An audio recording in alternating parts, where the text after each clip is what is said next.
Então, bom dia. Vamos começar aqui a nossa apresentação.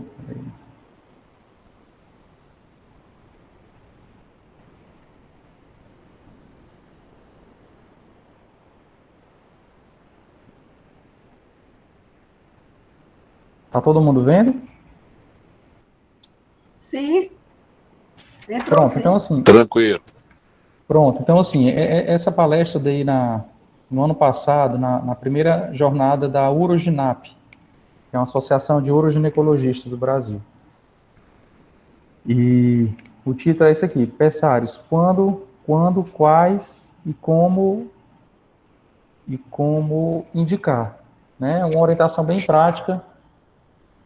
E eu acho que tem informações bem importantes, mesmo para aqueles que não queiram trabalhar com pessário.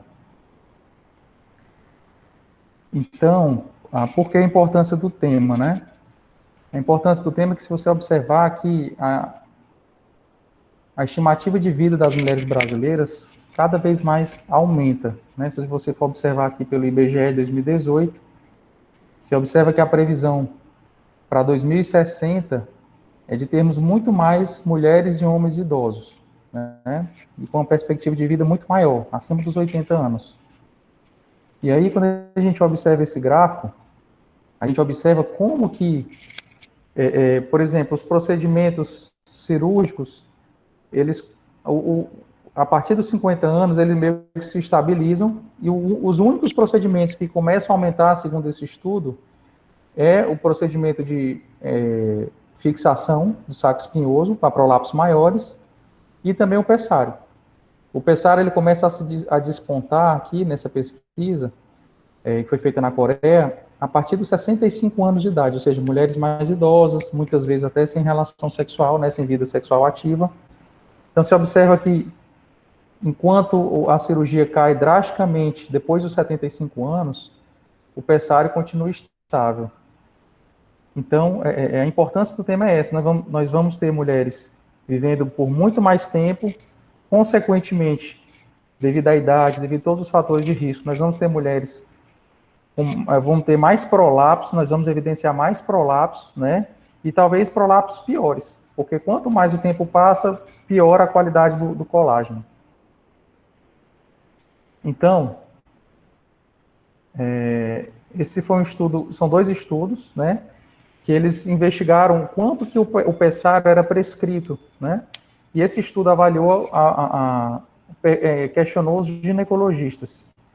E foi feito em 2001. E observaram que 85% dos ginecologistas prescrevem um pessário como um tratamento conservador do prolapso. E esse estudo de 2000 do Canadá, observaram, aí questionaram os uroginecologistas. E deles, 98% prescrevem o pessário, né, indicam o pessário. Você vê que é uma taxa bem elevada. E aí tem esse estudo nosso, né, foi coletado aqui na HGF, de 2020, no European. Foi o nosso primeiro estudo de pessário. Na realidade, isso aqui não foi coletado no HGF, eu vou já mostrar o que foi coletado. Isso aqui foi uma revisão sistemática que a gente fez, que a gente avaliou o conhecimento, a atitude prática, né, de profissionais de saúde e de mulheres. O que é isso? Conhecimento, atitude prática, a gente vai avaliar o conhecimento a respeito do pessário, as atitudes que aquele profissional tem em relação ao pessário e a prática, se ele realmente pratica aquilo, né? E alguns dados interessantes, né, a gente conseguiu incluir nessa revisão sistemática 14 estudos, né, que falavam sobre conhecimento, atitude e prática do pessário, tá certo? E aí nós observamos que, quando nós juntamos todos os estudos, observamos que a paciente ainda tem um conhecimento pobre em relação ao pessário. Ainda se conhece muito pouco sobre o pessário. Porém, pacientes que passaram por ambulatórios de uroginecologia têm mais conhecimento sobre o pessário. Ok? E também, mulheres que passaram por especialistas em cirurgia reconstrutiva, né, pélvica, e mulheres que têm alto nível de educação, também estava associado a um maior conhecimento do uso do pessário. E qual era o principal medo das pacientes que faziam que não escolhessem pelo pessário? era o medo de ter corrimento vaginal, irritação vaginal, sangramento, dor, né? Era o que mais faziam as mulheres não escolherem o pessário como tratamento para o prolapso. Por outro lado, a gente observa, olha, que consultas prévias com ginecologista generalista ou um baixo nível de educação, eles prediziam para que a paciente tivesse uma aversão ao uso do pessário. E a gente não está nem falando de médico generalista, a gente está falando de ginecologista generalista, né? Isso é interessante, essa informação. Apesar do que, a gente observa que os profissionais de saúde que foram pesquisados, deles, né, 86,4% até 98% dos casos, eles prescrevem o pessário. Certo? Então, esse foi o nosso primeiro estudo em relação ao pessário, mostrando a importância da gente falar um pouco mais sobre esse tratamento, né? E aí, quando a gente fala de pessário e cirurgia, quando indicar, né? A gente pode indicar o pessário para aliviar os sintomas, né? Eu creio que todo mundo já pegou pacientes aqui com prolapsos volumosos, que não conseguem urinar adequadamente, que tem dor ao urinar, que tem sensação de peso vaginal, principalmente quando a bexiga está cheia, né? Então, o pessário ele pode ser usado simplesmente para aliviar sintomas. Tem pacientes que nem têm sintoma de prolapso. Eu posso indicar? Posso também. Mais à frente a gente vai ver isso. Eu posso indicar pessário para evitar cirurgias, né? Aquela paciente está na fila de espera de uma cirurgia, esperando 4, 5, 6 meses. Eu posso indicar o pessário também para evitar a cirurgia. Ou posso indicar o pessário enquanto ela aguarda a cirurgia. Também pode ser isso. Olha, nós não vamos deixar de operar a senhora, mas nós vamos utilizar o pessário para melhorar a sua qualidade de vida enquanto a senhora está na fila de espera. Também é uma possibilidade. E também podemos utilizar como avaliação diagnóstica. Eu faço muito isso no meu consultório. Muitas vezes, por exemplo, chegou para mim uma paciente há pouco tempo com infecção urinária de repetição. E aí ela não melhorava com nada. E aí ao examiná-la, percebi que a parede vaginal anterior descia um pouco. Mas ela não tinha queixa de retenção urinária. Aí foi que eu sugeri a ela, a gente utilizar o pessário, porque se poderia estar acontecendo o seguinte, ela estaria com um prolapso parede vaginal anterior, dificultando a micção, né, promovendo alguma retenção urinária, e isso aí poderia estar complicando ou levando a ter quadros de infecção do trato urinário de repetição. Então, foi que eu sugeri, vamos colocar o pessário, porque se o problema da sua infecção do trato urinário for devido ao prolapso, que não está permitindo que você urine adequadamente, quando eu colocar esse pessário aqui, você vai urinar bem e o quadro de infecção vai melhorar. E essa paciente já voltou comigo semana passada, diz, doutor, eu já parei de usar a fralda, não tô mais, depois que você colocou o pessário. Eu não uso mais fralda, porque agora eu consigo urinar bem. Então, o que acontecia? Ela não conseguia urinar bem, ficava muita urina, ficava um resíduo pós-miccional muito grande, e enquanto ela dormia, ela ficava perdendo urina. Então, ela desenvolveu até uma urgência depois dessa obstrução, uma urgência miccional. Então, depois que ela colocou uma semana de pessário, ela disse que já parou de usar a fralda, já estava urinando bem melhor, a micção mais longa, né, e menos episódios de micção durante o dia. E disse que não tinha mais urgência, ela conseguia esperar até ir ao banheiro, ela não tinha mais urgência miccional. Por quê? Porque o pessário tirou aquele fator obstrutivo. Ele reduziu o prolapso, ou seja, eu posso agora, se eu quiser, até operá-la, operar a cistocele dela, se eu quiser. Mas eu consegui identificar que realmente o problema dela era o prolapso. Até então, eu não tinha, o prolapso dela no exame, no POPQ, não era tão volumoso. Ela não tinha queixa de retenção urinária. Então, assim, ficava naquele limbo. Não tinha como saber se realmente o problema era o prolapso. Então, eu utilizo muito o pessário nesse aspecto. Olha, vamos testar. Vamos usar o pessário, ver se você urina melhor, ver se essa infecção vai passar. Ou, por exemplo, eu peguei outra paciente que diz, doutor, eu tenho uma sensação de peso. É uma sensação de peso estranha que me incomoda. E eu fui avaliar também, era um pequeno prolapso, ela tinha um pequeno prolapso. Eu fiquei, poxa, será que é esse prolapso que está causando essa sensação de peso, né?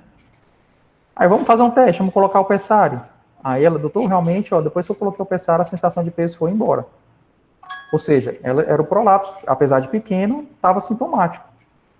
E aí ela não, depois ela, doutor, mas eu quero operar. Ok, vamos operar. Mas eu já tinha esse diagnóstico, essa sensação de peso vinha do prolapso, né? Então, nem sempre o pessário, ele é para evitar uma cirurgia. Ele pode só apenas ter uma avaliação diagnóstica para que eu vá para a cirurgia com mais certeza, tá certo? Esse estudo aqui de 2016, né, uma revisão sistemática também, que foram incluídos 7 artigos, e foi observado que mais de 50% das pacientes permaneceram com o pessário com níveis aceitáveis de satisfação, né? Observaram que o pessário aumentou a qualidade de vida e que melhorou significantemente a função sexual e o bem-estar geral, né? Essa é a conclusão. Efeito positivo na qualidade de vida e melhora significativa da função sexual e na autoimagem corporal. Lembrando que o pessário, você não precisa retirá-lo para que a paciente tenha relação sexual, né? O pessário do tipo anel, você não precisa retirar. Então, ela pode ter relação com o próprio pessário, não precisa ter esse incômodo, né? Então, isso melhora também na função sexual da paciente e na autoimagem. A paciente que tem um prolapso externo, ela tem uma autoimagem corporal muito prejudicada, e isso dificulta, diminui até a libido, diminui até o relacionamento com o marido, né? Então, o pessário, ele ajuda até nisso. Falando de alívio dos sintomas, né? Por exemplo, aqui é um prolapso total, você vê que existe uma ulceração aqui no colo uterino, uma ulceração de pressão, que a única maneira da gente tratar essa ulceração aqui é usando o pessário. Não tem como, se eu posso passar o estriol aqui, mas enquanto a mucosa vaginal estiver em contato com a calcinha, essa úlcera vai continuar aparecendo. Então, eu preciso reduzir esse prolapso, estrogenizar essa paciente, e aí a úlcera vai desaparecer talvez em 1 ou 2 semanas. Aqui, se você observar também, é muito comum, quando a gente reduz o prolapso, aqui no introito vaginal existe uma ulceração também. É muito comum em pacientes que têm prolapsos grandes. E essa ulceração também só vai sair, só vai cicatrizar depois que nós utilizarmos o pessário e estrogenizarmos bem essa paciente. Então, é um dos alívios, né, promove o alívio dos sintomas. Evitar a cirurgia, né? A paciente tem autonomia por não querer ser operada, e o pessário é bom porque ele aumenta o nosso rol, né, do nosso arsenal terapêutico. Eu não preciso operar obrigatoriamente essa mulher. Veja, eu coloquei aqui o exemplo de uma paciente na UTI. Já colocamos pessários em muitas pacientes na UTI aqui do HGF, que não tem condições cirúrgicas, tem um prolapso volumoso, que não consegue urinar adequadamente, né? Então, a gente vai lá, o serviço de terapia vai lá, coloca o pessário, entendeu? E a paciente fica bem melhor, consegue urinar melhor, tá certo? Então, a gente pode evitar a cirurgia se a paciente desejar não ser operada e também se a paciente tiver contraindicação cirúrgica, né? Aí você pode utilizar o pessário também. Já falei, né, de aguardar a cirurgia. A gente sabe que a fila de espera do SUS não é brincadeira. Então, a gente pode oferecer algo para que a paciente tenha mais qualidade de vida enquanto ela aguarda a cirurgia, ou até ela ter condições ideais para a cirurgia. Muitas vezes uma paciente com a diabetes descompensada, né, que a gente não tem nem previsão de quando ela vai compensar essa diabetes, a gente pode sim colocar o pessário, encaminhar para o endócrino, e aí quando ela estiver toda preparada, tira o pessário e faz a cirurgia. Pacientes também que acontece muito no consultório, o paciente fala assim, doutor, mas eu quero ir para a Europa, eu vou passar 1 mês na Europa e não quero me operar. Então coloca o pessário, vá para a Europa, quando você voltar a gente pensa na cirurgia. E o engraçado é que muitas delas, quando voltam, doutor, eu gostei tanto do pessário que eu não quero me operar, né? Eu tenho uma paciente que é médica aqui e médica lá nos Estados Unidos. Ela fica 6 meses aqui no Brasil e 6 meses nos Estados Unidos. Ela é uma grande pesquisadora. E eu estou usando o pessário com ela, ela está adorando, ela não quer nem saber de cirurgia, né? Então, é bem versátil, é algo que aumenta realmente seu arsenal terapêutico. Na avaliação diagnóstica, o exame urodinâmico, né? A gente sabe que paciente que tem prolapso volumoso, a gente precisa reduzir esse prolapso durante o estudo urodinâmico. Então, eu posso reduzir o prolapso com uma Cherron, com uma gazezinha na ponta, um espéculo, mas também posso reduzir o prolapso com pessário, se eu quiser. Coloco lá o pessário e tiro no final do exame, tá bom? E como já falei, né, predição nos resultados cirúrgicos. Como, por exemplo, também incontinência urinária oculta. Uma paciente tem um prolapso muito grande e já estou programando operar essa paciente. Será que essa paciente tem incontinência urinária oculta? Então eu posso colocar o pessário nela e observar durante um mês se ela perde urina. Ah, perdeu urina, ok. Então vamos para o urodinâmico, quantificar essa perda, né? Avaliar como é que está funcionando essa bexiga, para programarmos o tratamento já em conjunto lá na cirurgia. Tratar prolapso, tratar incontinência urinária. Então o pessário também é versátil nesses aspectos. Ele é considerado como tratamento de primeira linha. Para o prolapso, né? É um tratamento de baixo risco e sem muitas complicações. Esse estudo aqui de 2018, ele está avaliando o tratamento primário de pacientes com prolapso. Ele está comparando o pessário versus cirurgia. Tratamento primário, essas pacientes que chegaram aí nunca fizeram tratamento de nada para o prolapso. Então, foi um estudo prospectivo, um segmento de 12 meses, avaliou 113 pacientes. 74 foram para o pessário, 39 para o grupo de cirurgia. A sensação de prolapso reduziu bastante no grupo de cirurgia. É claro, né? Porque o pessário ele não tira o prolapso. Né? Quando você retira o prolapso para você higienizar e tudo, a sensação do prolapso volta. Então, o grupo de cirurgia teve menor sensação de prolapso. Mas é interessante aqui, ó. 72% das pacientes que utilizaram pessário não optaram mais por cirurgia. Apenas 28% desejaram ser operadas. E 3% do grupo cirurgia foram reoperadas, certo?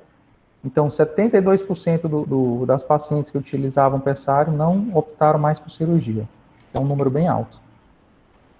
Esse aqui é um trabalho nosso da Neurology, que ainda não foi publicado. Esse aqui é só o proof, né, que é quando a gente dá uma última olhada para a publicação. Aí sim, esse aqui é o nosso primeiro trabalho de dados do HGF, né, de pessário. E deve estar saindo, talvez, no máximo daqui a um mês. A gente pegou 170 mulheres que utilizam pessário. E aí aqui a gente avaliou, esse nosso trabalho, a gente está avaliando as pacientes com pessário da aceitação até o encaixe de sucessivo. Como é isso?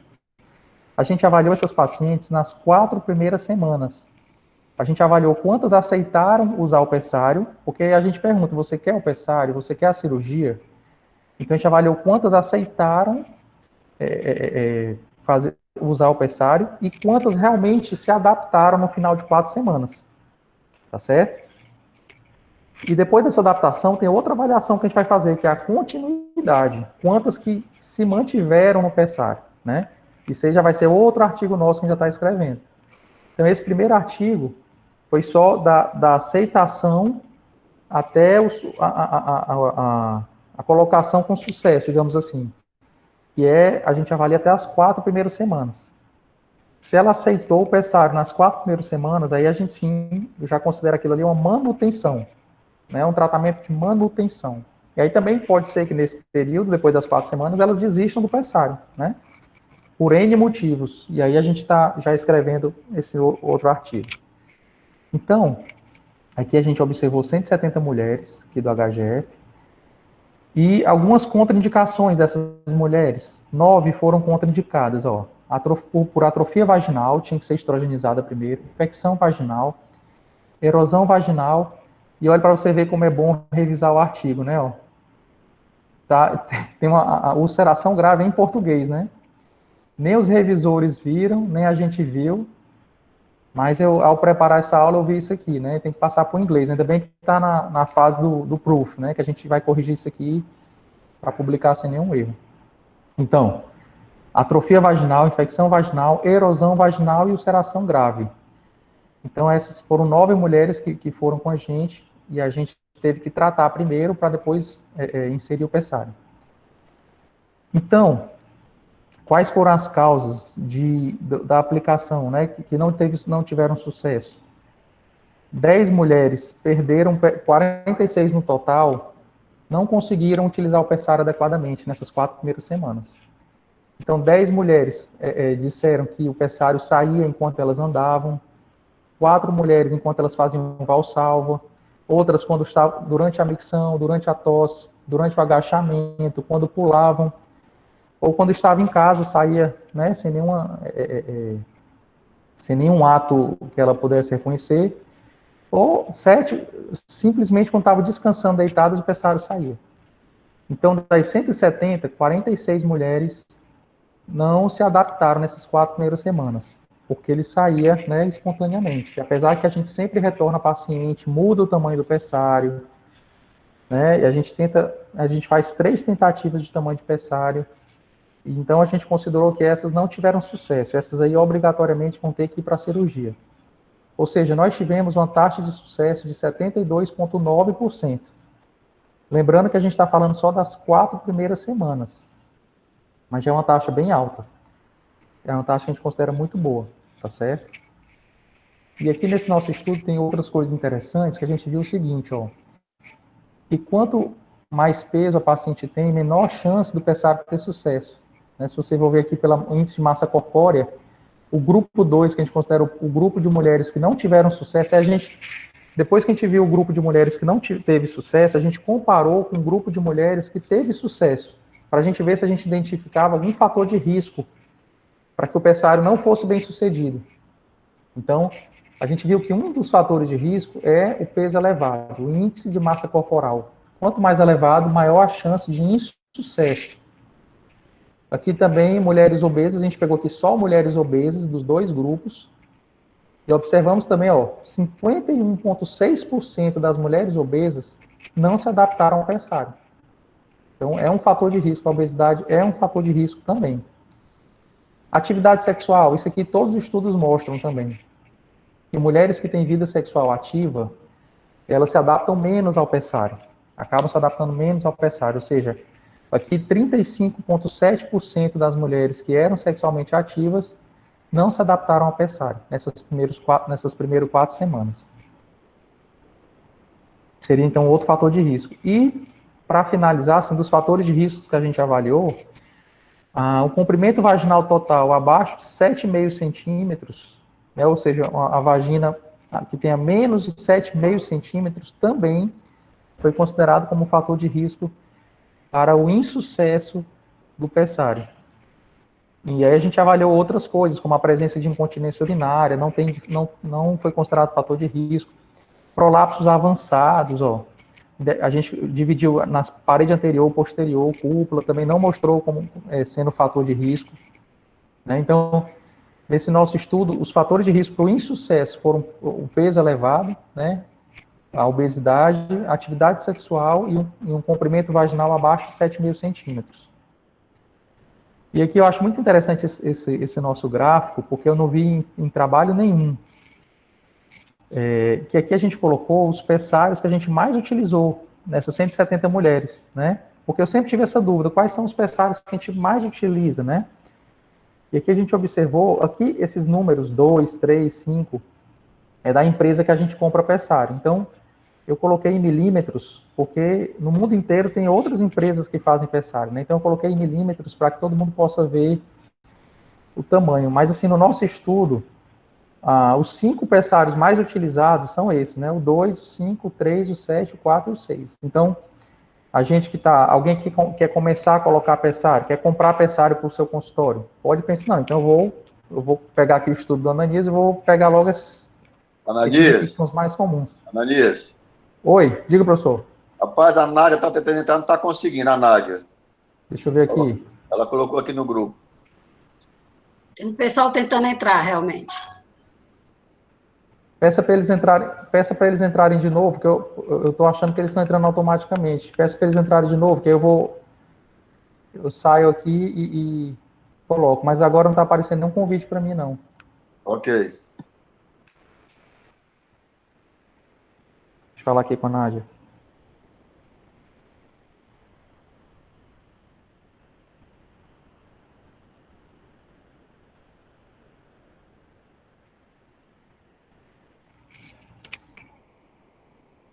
Alguém pediu e entrou automático.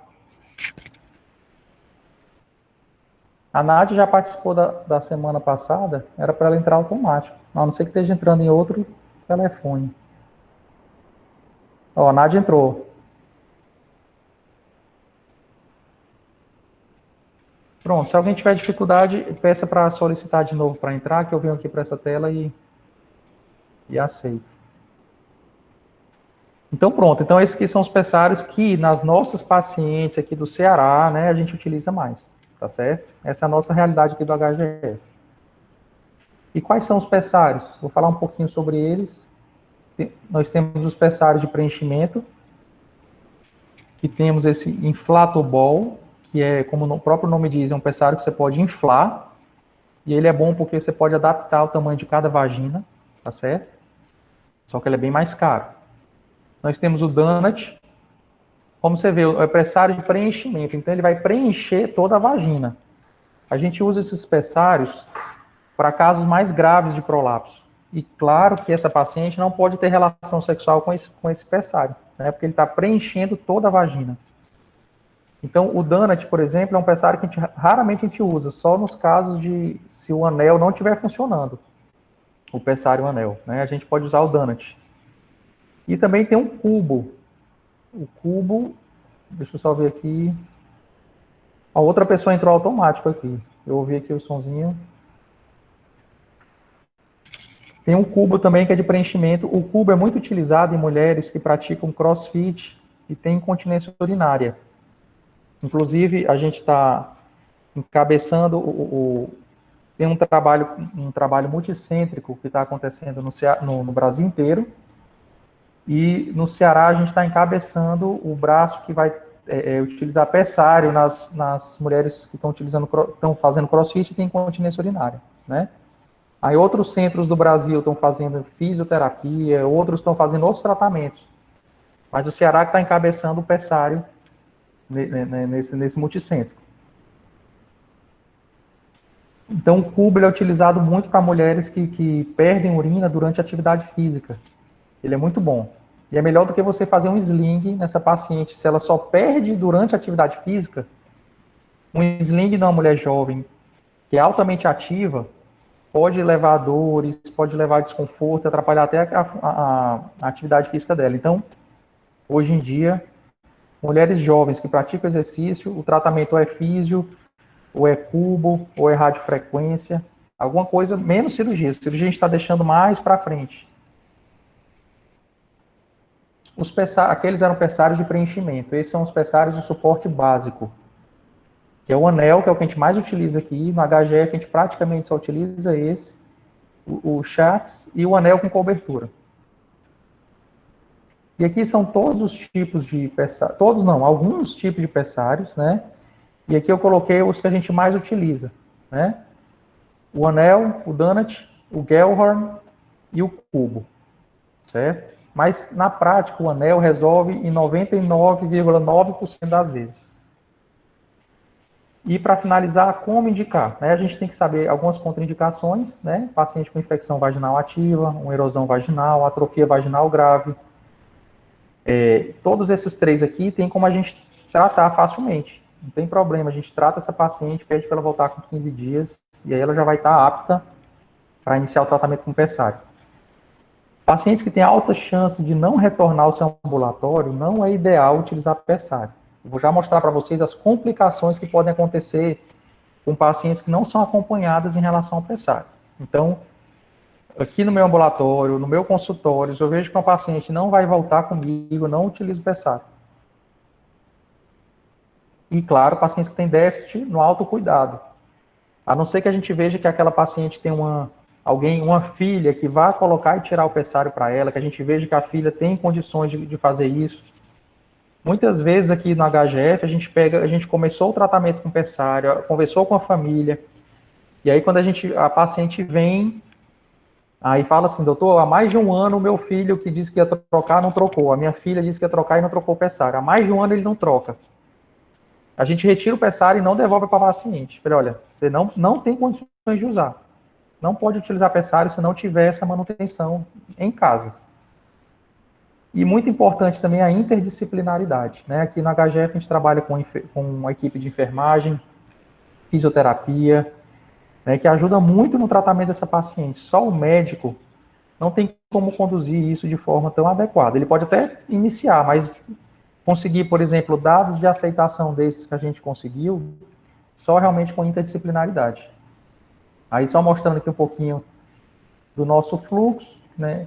A primeira avaliação, a paciente é vista pelo uroginecologista, que indica o pessário, que estrogeniza a paciente.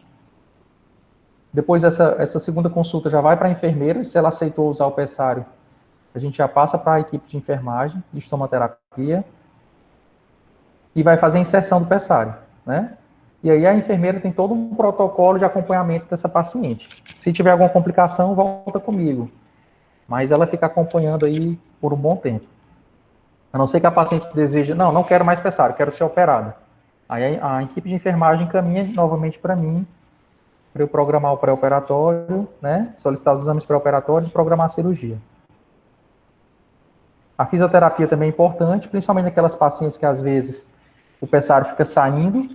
Você sabe que ela tem ali músculo no assoalho pélvico, você vê que ela não tem muita rotura muscular. Às vezes só um treinamento do assoalho pélvico ajuda. Várias pacientes minhas que queriam muito pessário, e o pessário ficava caindo, eu encaminhei para a fisioterapeuta e elas melhoraram. Elas conseguiram reter o pessário com contração muscular.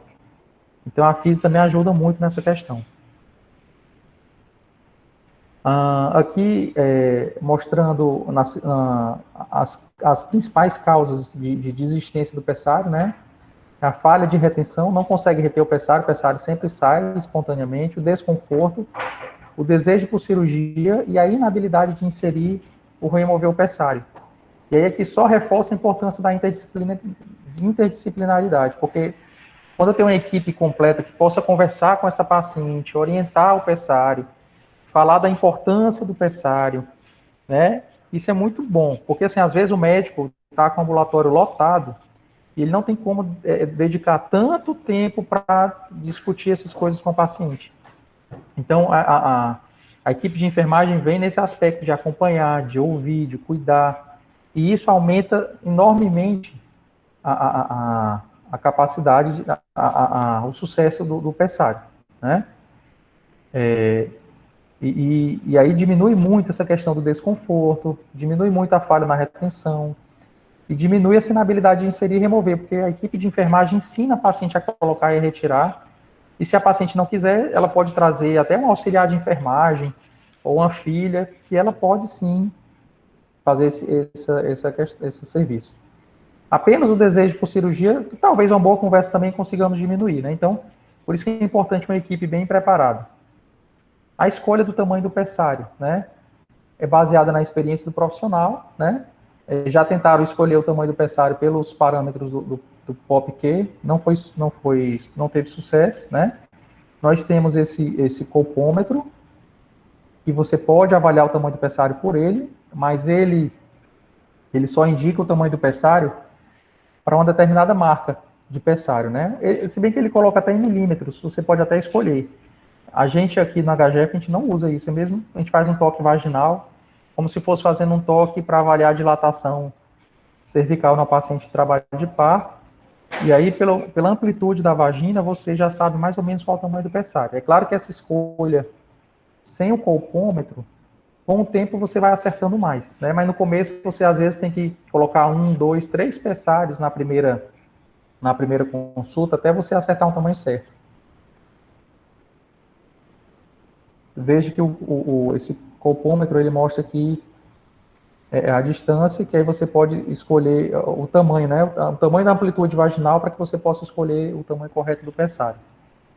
A gente faz dessa forma, a gente, utilizando só um toque bidigital, a gente vê a distância entre os dedos e vê mais ou menos qual é o tamanho do pessário.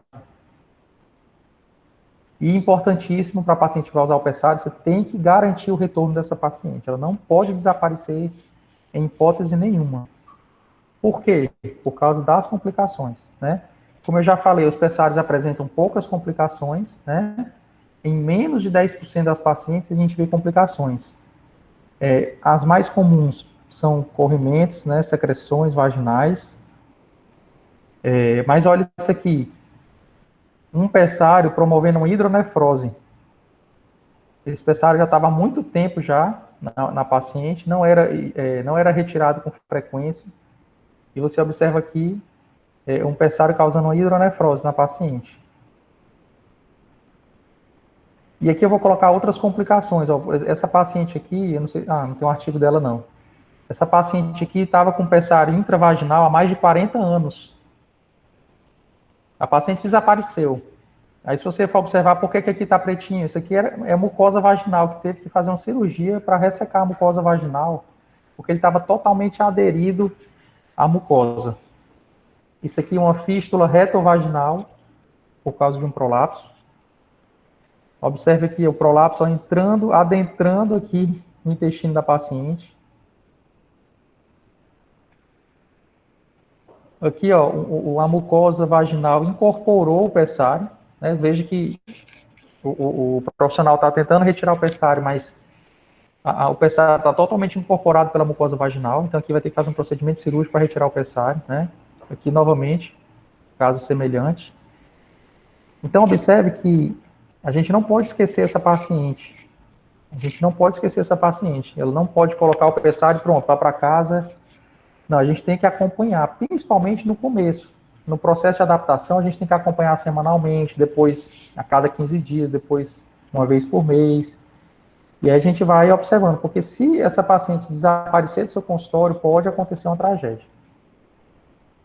E para finalizar, né, a importância da intervenção educativa, o nosso grupo de pesquisa também em 2016 desenvolveu esse protocolo, né, para a utilização de pessário vaginal. Vários centros no Brasil inteiro utilizam esse protocolo clínico, que a gente colocou passo a passo como se deve iniciar um serviço de pessário, né? Como deve higienizar o pessário, como é que a equipe de enfermagem deve fazer. Então aí tem um passo a passo, realmente é um protocolo para a utilização do pessário. Então tem muitos serviços que desejam começar um serviço de pessário e acompanham por esse protocolo. E aqui também é um vídeo nosso, um vídeo que a gente fez para aumentar a aderência das pacientes, que no começo as pacientes só queriam saber de cirurgia, né? A gente ofereceu o pessário, eles não queriam saber de pessário. E aí a gente desenvolveu esse vídeo, tá no YouTube, né? O título é esse, vamos testar o pessário. E aumentou muito a aderência das pacientes, porque a gente colocou nesse vídeo pacientes de verdade testemunhando sobre o pessário, né? Então, às vezes, até no meu consultório particular, eu utilizo esse vídeo, para que as pacientes que estejam com medo, elas veem gente de verdade falando, né? Dando testemunho. Isso aí aumenta a aderência ao pessário, né? Então, esse vídeo é excelente. E é isso. Então, obrigado.